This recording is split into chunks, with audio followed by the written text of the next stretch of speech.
તો એને એનું ધાવણ ન લજવું જોઈએ. લજવું જોઈએ ના. અમારા કાળુભા કે ઘણી જગ્યાએ કાળુભા કહું ને જનની જણ તો ભગત જણજે કા દાતાર કા સુર.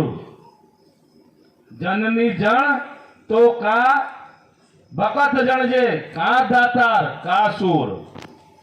એવો અમારો ભૂપેન્દ્રસિંહ હતો ને. તે ભૂપેન્દ્રસિંહ કોને નડ્યો? કયા ભળવાઓને નડ્યો? બરાબર ને? તો ક્ષત્રિય સમાજમાં આવા ભગત છે, દાતાર છે અને શૂર.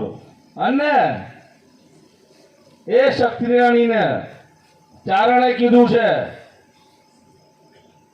કે જનની જણ તો ભગત જણ કા દાતાર કા શૂર મત ગુમાવજે નૂર કાયર દીકરાને જન્મ.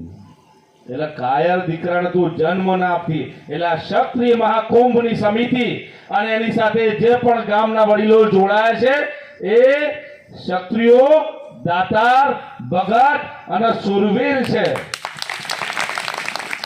એ તમને જગાવાય છે. એટલે તમારે જાગવાનું છે કે નથી જાગવાનું? જાગવાનું છે ને. જો તમે નહીં જાગો ને તો તમારી 7 પેઢી ડૂબી જશે.